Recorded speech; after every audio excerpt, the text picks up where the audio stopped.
पहाड़ समाचार आप देख रहे हैं, आपके साथ मैं हूं चांदनी वर्मा। बुलेटिन की शुरुआत बड़ी खबर के साथ करेंगे। उत्तराखंड में अब तक का कोरोना का जो अपडेट है वो आपको बता देते हैं। 24 घंटे में मिले हैं 338 नए मामले। प्रदेश में 52,329 पहुंचा है संक्रमितों का आंकड़ा। कोरोना से अब तक कुल 677 मरीजों की मौत हुई है। प्रदेश में कुल 8,414 एक्टिव मामले हैं। बड़ी खबर है इस वक्त की, अब ये कह सकते हैं कि राहत भरी खबर जो है वो सामने आई है। 24 घंटे में 338 नए मामले आए हैं, क्योंकि इससे पहले लगातार जो आंकड़े आ रहे थे वो बेहद ही चौंकाने वाले आंकड़े आ रहे थे। अब अगर बात करें तो प्रदेश में कुल 8,414 एक्टिव मामले हैं। संवाददाता सुरेंद्र असीला हमारे साथ फोन लाइन पर जुड़ गए हैं। सुरेंद्र, कह सकते हैं ये अच्छी खबर है कि 24 घंटे में 338 नए मामले आए हैं सिर्फ। हाँ बिल्कुल, देखिए उत्तराखंड में जिस तरीके से कोरोना के मामले लगातार बढ़ रहे थे उनको लेकर एक ये अच्छी खबर है कि 24 घंटे में महज 350 के करीब ही केस आए हैं। और अगर ऐसे ही मामले कम होते रहे तो संक्रमण बहुत जल्द ही कम हो सकता है। हालांकि इसके पीछे ये भी कहा जा रहा है कि जो जांच है वो पहले की तुलना में थोड़ा कम हुई है, इसलिए भी केसेस कम है। लेकिन स्वास्थ्य विभाग लगातार अलर्ट है। मुख्यमंत्री ने भी निर्देश दिए हैं कि जो 50-55 साल से ज्यादा उम्र के लोग हैं वो खास एहतियात रखें। जो पहले से ब्लड शुगर से या ब्लड प्रेशर से जो लोग जूझ रहे हैं उनको ये ध्यान देना होगा कि वो किस तरह से अपनी गतिविधियों को रखते हैं और अपने स्वास्थ्य के प्रति कितने जागरूक हैं। दूसरी बड़ी बात यह है कि जो जांच है वो जांच का दायरा फिर से बढ़ाने के लिए कहा गया है कि जितनी ज्यादा जांच होंगी उतना ज्यादा संक्रमण को रोका जा सकता है। लेकिन जिस तरीके से पहले 2 से 2,500 मामले सामने आ रहे थे, उस बीच में अब 300-350 मामले सामने आना एक अच्छी खबर जरूर है, क्योंकि अगर प्रदेश में संक्रमण कम होगा तो बहुत जल्द ही कोरोना से मुक्ति प्रदेश को मिल सकती है। लेकिन बड़े पैमाने पर पर्यटकों का आना जाना भी उत्तराखंड में लगातार जारी है, इसलिए चिंता भी बनी हुई है कि कहीं ऐसी स्थिति ना हो कि छोटे जो हिल स्टेशन है वहाँ मामले ज्यादा हो जाएं। तो इसके लिए भी स्वास्थ्य विभाग की टीमें अलर्ट हैं। जी शुक्रिया इस पूरी जानकारी के लिए सुरेंद्र। तो ये अच्छी खबर है किस तरीके से अब जो कोरोना के मामले आ रहे हैं वो कम है, और इसे कहा जा सकता है कि रिकवरी रेट जो है वो भी लगातार बढ़ रहे हैं। सीएम त्रिवेंद्र रावत ने प्रदेश में कोरोना के कारण हुई मौत के मामले में विशेषज्ञों के द्वारा किए गए सर्वे की जानकारी दी है। सीएम ने कहा है प्रदेश में कोरोना पॉजिटिव मरीजों की जो मौत हुई है उसमें ये देखा गया है कि अधिकतर मौत 50 साल या उससे अधिक उम्र के लोगों की हुई है। सीएम रावत का कहना है कि अधिकांश लोग पहले ही किसी गंभीर बीमारी से जूझ रहे थे, उच्च रक्तचाप या शुगर की बीमारी से ग्रसित थे, या फिर ऐसे लोगों की मृत्यु हुई है जिनको कोरोना हुआ लेकिन उन्होंने अपना इलाज नहीं कराया। साथ ही सीएम ने कहा कि लोगों से मास्क पहनने और सोशल डिस्टेंसिंग का पालन करने की अपील की है और प्रदेशवासियों को सतर्क रहने की सलाह भी दी है। यह है कि अधिकतर मृत्यु उन नागरिकों की हुई है जिनकी आयु 50 साल से अधिक थी। अधिकांश पहले से कुछ अन्य लंबी बीमारियों जैसे मधुमेह, रक्तचाप, कैंसर इत्यादि बीमारियों से ग्रसित थे। अधिकतर मृत्यु उन नागरिकों की हुई है जो कि कोविड के लक्षणों से ग्रसित थे, परंतु ना ही उन्होंने अपना टेस्ट करवाया और ना ही चिकित्सक से राय ली। कुछ गर्भवती महिलाएं जिनमें कोविड के लक्षण होने के बाद भी समय पर चिकित्सालय उपचार हेतु नहीं गई।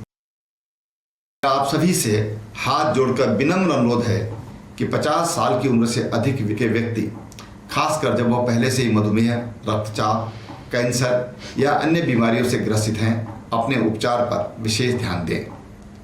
कोविड के लक्षण महसूस होते ही तुरंत चिकित्सालय में फ्लू क्लिनिक में अपने जांच करवाएं तथा आवश्यक होने पर घर के अन्य सदस्यों की भी जांच कराएं। जान मूल्यवान है, कृपया सरकार का सहयोग कर कोविड रोग द्वारा मृत्यु पर रोक लगाने में अपनी भागीदारी करें। कुंभ मेले के लिए हरिद्वार में 1000 बेड का कोविड केयर सेंटर बनेगा। हरिद्वार और ऋषिकेश में डंपिंग साइट पर जमा कूड़ा भी साफ किया जाएगा। साथ ही हरिद्वार देहरादून हाईवे का निर्माण भी दिसंबर तक पूरा कर लिया जाएगा। सीएम ने मेले की समीक्षा करते हुए स्वच्छता पर विशेष जोर देने के निर्देश दिए हैं। कुंभ के लिए उत्तराखंड सरकार तैयार। कुंभ मेला 2021 के लिए मंथन। तय समय पर पूरी होंगी कुंभ की तैयारियां। 50 लाख तक श्रद्धालु एक दिन में कर सकते हैं स्नान।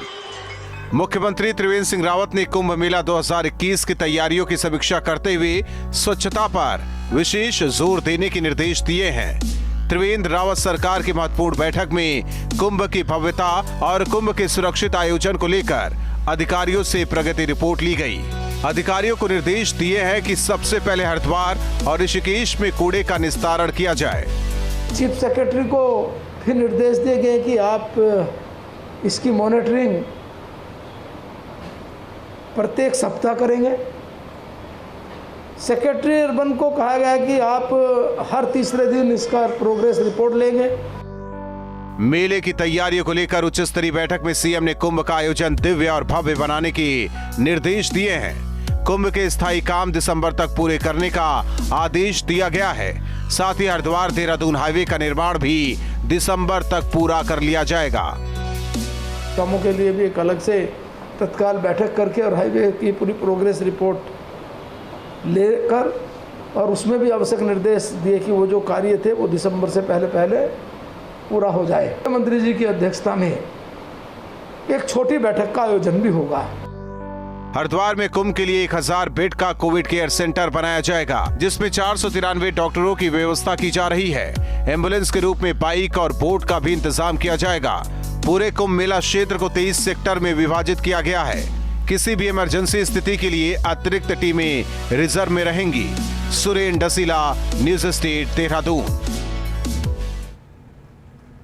उत्तराखंड में चारधाम यात्रा खुलते ही उत्तराखंड पुलिस के लिए चुनौती खड़ी हो गई है। दरअसल कोरोना काल में चारधाम यात्रा भी प्रभावित हो चुकी थी और अब यात्रा खुलते ही श्रद्धालु भी चारधाम यात्रा पर आने लगे हैं।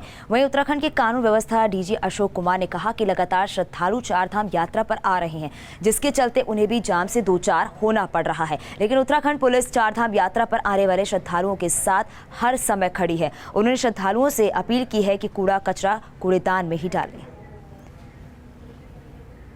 ये भी अपने अपने जिले को अपना अपना करेगा। जो मैक्सिमम फोर्स से पहले ही लगी है, हमारे पास कोई रिजर्व बल नहीं है। कोरोना की सावधानी को ना भूलें।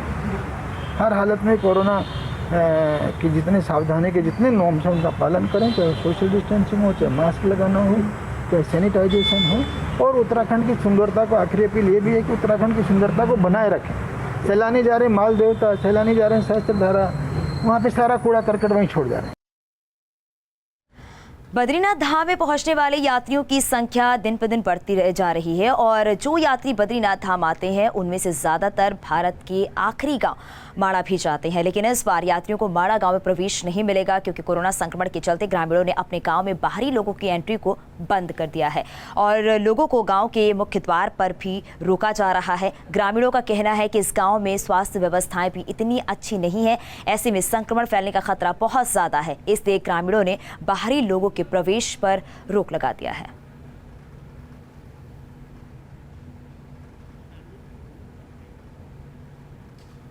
अब श्रद्धालु बाबा केदारनाथ के दर्शन आसानी से कर सकते हैं। 9 अक्टूबर से केदार धाम के लिए हवाई सेवा शुरू होने जा रही है, जिसकी तैयारी पूरी कर ली गई है। साथ ही टिकटों की बुकिंग भी शुरू हो गई है।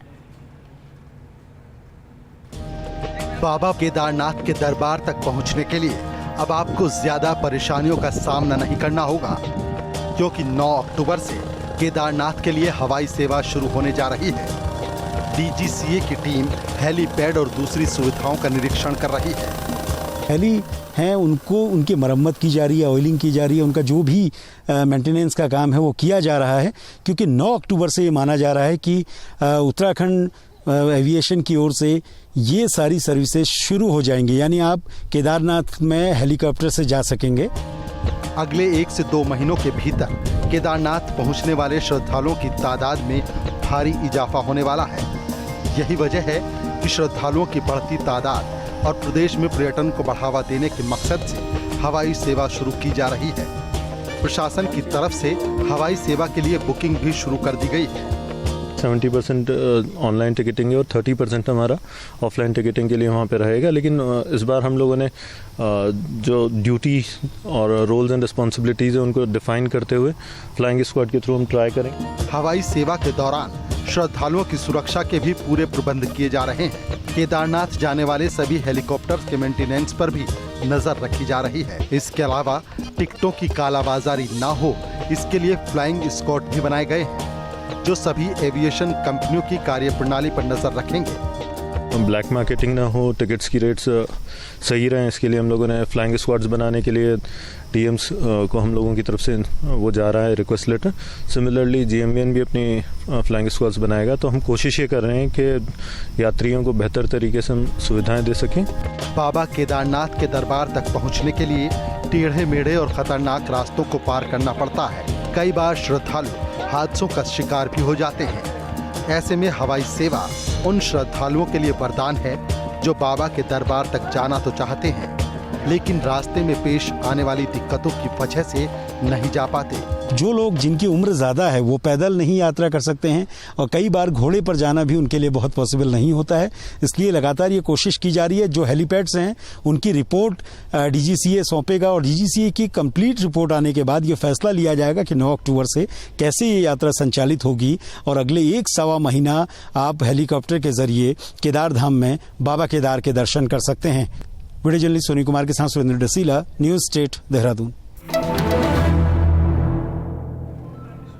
ब्रेक के बाद बात करेंगे अनलॉक 5 लागू होने के बाद केदारनाथ दर्शन के लिए और सहूलियत मिलने जा रही है। अब केदारनाथ धाम जाने के लिए कोविड टेस्ट करना ज़रूरी नहीं है। यही वजह है कि केदारनाथ धाम में बड़ी संख्या में भक्तों की भीड़ उमड़ रही है। ऐसे में केदारनाथ धाम में कोरोना संक्रमण को लेकर प्रशासन सख्ती बरत रहा है।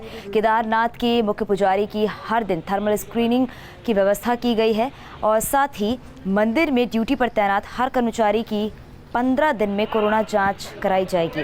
सभी कर्मचारियों को हर हाल में मास्क पहनना जरूरी है। साथ ही मंदिर में दर्शन करने पहुंचने वाले हर यात्री को भी मास्क पहनने के लिए जागरूक करना होगा। सीएमओ का कहना है कि प्रशासन से मिले निर्देशों का पालन किया जा रहा है। मुख्य पुजारी की रोज जांच की जा रही है। केदारनाथ धाम में अभी तक 190 लोगों के टेस्ट किए जा चुके हैं, लेकिन अब तक कोई संक्रमण का मामला सामने नहीं आया है।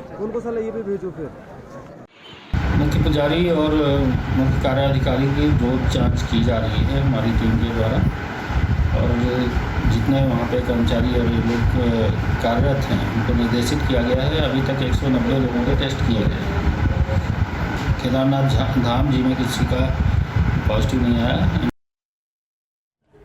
रुद्रप्रयाग में केदारनाथ पैदल मार्ग से एक यात्री की रेस्क्यू की तस्वीरें सामने आई हैं। तस्वीरें छोटी चैली के पास एक शॉर्टकट रास्ते की है। दरअसल एक यात्री शॉर्टकट के चक्कर में 500 मीटर नीचे खाई में गिर गया।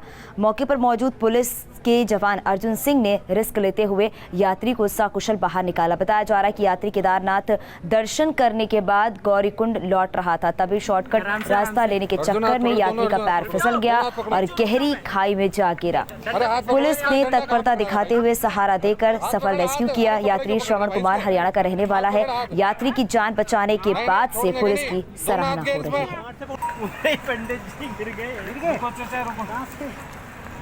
आराम से आगे बढ़ेंगे। राजकीय मेडिकल कॉलेज के बेस अस्पताल श्रीकोट में फैली अव्यवस्थाओं को लेकर लोगों में आक्रोश बना हुआ है, जिसे लेकर आरएन संगठन के कार्यकर्ताओं ने मेडिकल कॉलेज प्राचार्य के कार्यालय के बाहर जमकर नारेबाजी की। उन्होंने अस्पताल की व्यवस्थाओं को जल्द से जल्द दुरुस्त करने की मांग की है। छात्र संगठन से जुड़े कार्यकर्ता प्रधानाचार्य को मिलने मेडिकल कॉलेज पहुंचे।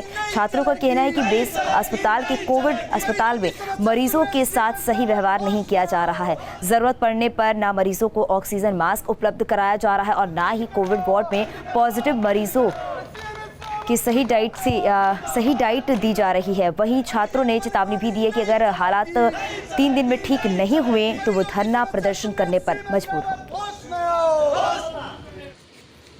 एक कोरोना मरीज जो कि एक महिला है शकुंतला देवी, जो कि गोपेश्वर के अस्पताल से श्रीनगर बेस अस्पताल में जिनको रेफर कर दिया गया है, और उसके बाद से डॉक्टरों के द्वारा उनको कोई भी उपचार नहीं दिया गया। ऑक्सीजन मास्क की जब बात आई तो डॉक्टरों ने सीधे मना कर दिया। उसके बाद उन्होंने कहीं से अपने सोर्स लगाकर विधायक के द्वारा यहाँ पर फोन कराया। उसके बाद तत्काल प्रभाव से उन्हें ऑक्सीजन मास्क दिया गया। हमारा ये कहना है कि यदि किसी की जो है कोई इतना गरीब होगा, किसी के अगर किसी बड़े आदमी से बातचीत नहीं है तो कैसे उसका इलाज जो है आज इस बेस अस्पताल में होगा।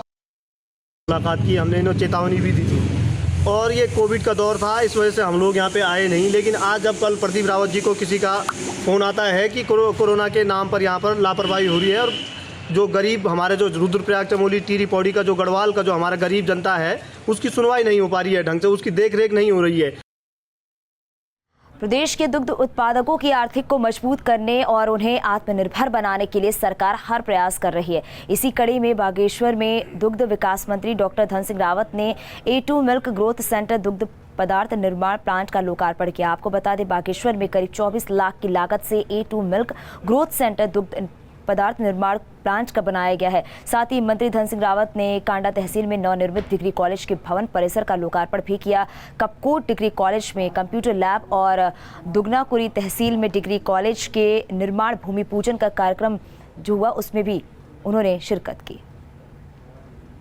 बागेश्वर जिले का दूध अभी तक अल्मोड़ा जाता है और अल्मोड़ा में से पैकिंग होके फिर यहाँ तक। अब हमने सारा पैकेजिंग सिस्टम, सारा ग्रोथ सेंटर अब यहीं बना दिया है और लगभग 700 लीटर जो दूध डेली उपार्जन होता है वो अब यहाँ इसकी पैकेजिंग होगी। हमने उसकी मशीनें दे दी। A2 मिल्क के नाम से यहाँ से पूरे बागेश्वर जिले को ही मिलेगा। दूसरा, हम 4 रुपये प्रोत्साहन राशि जो है अपने काश्तकारों को देते हैं। उत्तराखंड की रुड़की पुलिस ने उस शख्स को गिरफ्तार किया है जिसे 7 साल पहले मृत घोषित कर दिया गया था। उसे मृत बताकर उसकी फाइल बंद कर दी गई थी। मामला सामने आने के बाद पुलिस इस बात की तफ्तीश में जुट गई है कि आखिर जांच में लापरवाही कैसे हुई। दरअसल 2013 में जमीन की धोखाधड़ी का मुकदमा दर्ज किया गया था। तब आरोपियों के बयान के आधार पर बिना तस्दीक किए सेवाराम को मृत मान लिया गया। उम्र और खराब तबीयत को देखते हुए पुलिस ने कोतवाली में ही उसे जमानत देकर परिजनों के हवाले कर दिया है। जांच की गई तो उसमें सेवाराम, जिसकी उम्र करीब 86 ईयर्स है और मेडिकली अनफिट भी था, वो उसको लेकर गिरफ्तार करके वो लाए थे थाने पे। और जब उससे पूछताछ की गई कि उसे मृत घोषित कैसे किया, तो उसको इस बात की जानकारी नहीं थी कि उसके पास कोई पुलिस वाला कभी गया भी था। तो उस पर जाँच की जा रही है। जो भी इसमें दोषी पाया जाएगा उसके विरुद्ध भी कार्रवाई की जाएगी। आगे बढ़ेंगे। श्रीनगर के हेमवती नंदन बहुगुणा गढ़वाल विश्वविद्यालय में भर्ती घोटाले के खुलासे से हड़कंप मच गया है। आरटीआई से मिली जानकारी के मुताबिक यूनिवर्सिटी में असिस्टेंट प्रोफेसर की भर्ती में बड़े पैमाने पर धांधली हुई है। दरअसल इसी पद के एक अभ्यर्थी ने नियुक्ति पर सवाल उठाए थे और इस बारे में आरटीआई दाखिल किया गया था। आरटीआई से मिली जानकारी के बाद उसने दस्तावेजों में छेड़छाड़ और ओवरलैपिंग का आरोप लगाते हुए हाईकोर्ट में याचिका दायर की। हाईकोर्ट के आदेश के बाद मामले की जाँच शुरू हुई है और यूनिवर्सिटी ने शुरुआती जाँच के आधार पर 2 कर्मचारियों को सस्पेंड कर दिया है। मामले की तफ्तीश शुरू हो गई है। इनकम्प्लीट सूचना दी थी और जो कागज उन पे था उसी में जिस कागज में ओवर राइटिंग होती वही उन्होंने सूचना में दिया था। तो उसमें कुछ लापरवाही लगी, प्रथम दृष्टया कुछ लापरवाही लगी, जिसकी वजह से उनको जब तक ये जांच चलती है उसमें जांच भी बिठा दी गई है और जांच जैसे पूरी होती जिस तरीके से होती उस हिसाब से आगे कार्रवाई की जाएगी। उत्तराखंड बीजेपी प्रांतीय मुख्यालय के भवन निर्माण के लिए कार्यकर्ताओं से चंदा जुटाने जा रही है, जिसको लेकर विपक्ष ने सवाल खड़े किए हैं। कांग्रेस प्रदेश अध्यक्ष प्रीतम सिंह ने बीजेपी पर भ्रष्टाचार का आरोप लगाया है। जनता 2022 के विधानसभा चुनाव में बीजेपी को सबक सिखाएगी। आपको बता दें, बीजेपी जोगीवाला बाईपास पर प्रांतीय मुख्यालय के भवन निर्माण के लिए करीब 17 करोड़ रुपए जुटाएगी, जिसके तहत बीजेपी के 17 लाख कार्यकर्ताओं से धन एकत्रित किया जाएगा। बीजेपी के राष्ट्रीय अध्यक्ष जेपी नड्डा 17 अक्टूबर को इस प्रांतीय कार्यालय का ऑनलाइन भूमि पूजन करेंगे। भारतीय जनता पार्टी की ये सरकार सर से पांव तक भ्रष्टाचार में डूबी हुई है और इसकी वानगी आपने सत्ता पक्ष के विधायक द्वारा जो कार्य स्थगन का प्रस्ताव विधानसभा में लाया गया और वो भी भ्रष्टाचार को लेकर के। रेखा आर्य ने भी जो अपना दर्द बयां किया वो भी भ्रष्टाचार को लेकर के। सरकार सर से पांव तक भ्रष्टाचार में डूबी हुई है और भ्रष्टाचार से जो धन सरकार ने एकत्रित किया है उसको चंदे के नाम पर जो है फिर कहते ना काले को सफ़ेद करना चाहती है। देहरादून के रिस्पना और बिंदा नदी में गिरने वाले गंदे नाले नालियों के ट्रीटमेंट के लिए प्लांट के निर्माण के लिए केंद्र से 65 करोड़ 75 लाख रुपए की मंजूरी मिल गई है। नमामि गंगे योजना के तहत प्लांट का निर्माण होना है। लॉकडाउन के दौरान जल संसाधन मंत्री नितिन गडकरी ने वर्चुअल माध्यम से प्लांट का शिलान्यास किया था। अब प्लांट का निर्माण काम शुरू होने से पहले सीएम त्रिवेंद्र सिंह रावत भूमि पूजन करेंगे। 18 अक्टूबर को सीएम रावत पूजन करने पहुंचेंगे। राजपुर विधायक खजनदास का कहना है कि इस प्लांट से रिस्पना और बिंदा की खूबसूरत बदल जाएगी। नमामि गंगे के तहत जो कार्य हो रहे हैं प्रदेश में, उसके निमित्त जो हमारी रिस्पना नदी है और बिंदाल नदी का यहाँ पर जितने भी नाले वाले हैं इसका ट्रीटमेंट के लिए 63 करोड़ 75 लाख रुपए की स्वीकृति मिली है। भूमि पूजन का कार्य माननीय मुख्यमंत्री जी के द्वारा होना है और इसकी एक तिथि नियत की गई है। ये तिथि 18 तारीख को नियत की गई है। पौड़ी में जनता की समस्याओं और शहर से जुड़े विकास के मुद्दों पर नगर पालिका अध्यक्ष ने अब शहर की जनता और होटल संचालकों से विकास को लेकर सुझाव मांगे हैं। इसको लेकर नगर पालिका अध्यक्ष यशपाल बेनाम ने शहर के कुछ चुनिंदा लोगों और अधिकारियों और होटल संचालकों के साथ बैठक भी की। नगर पालिका अध्यक्ष का कहना है कि जनता के सुझावों पर ही पौड़ी की समस्याओं का निपटारा होगा और साथ ही पौड़ी शहर के विकास का काम भी किया जाएगा ताकि यहाँ पर्यटन को बढ़ावा दिया जा सके और होटल संचालकों की समस्याओं का भी निपटारा किया जा सके। इसके अलावा जनता के सुझाव को सरकार तक भी पहुंचाया जाएगा। और जो नगर पालिका से हटके चीजें हैं, देखो 3 तरह की चीजें होती है। एक जिला प्रशासन के जो हाथ में है, एक नगर पालिका के जो हाथ में है और एक जो हमारे सरकार के हाथ में है। तो सारे सुझाव आ रहे हैं, उनको हम इकट्ठा करके और उसका सार निकाल के पौड़ी की विकास के भावी विकास, ये छोटी मोटी सड़कें, नालियाँ, गड्ढे, सफाई, इनसे हटकर जो है, क्योंकि ऑल वेदर रोड और जब हमारी ट्रेन पौड़ी श्रीनगर आएगी तो उसके द्वारा जब वाया कार टूरिस्ट पौड़ी आएगा तो उसको क्या हम उसके लिए प्रस्तुत करें, उन चीज़ों पर विचार हो रहा है। और यहाँ रुके कुछ ही पलों के लिए खबरें जा रही हैं, बने रहिए न्यूज़ स्टेट के साथ।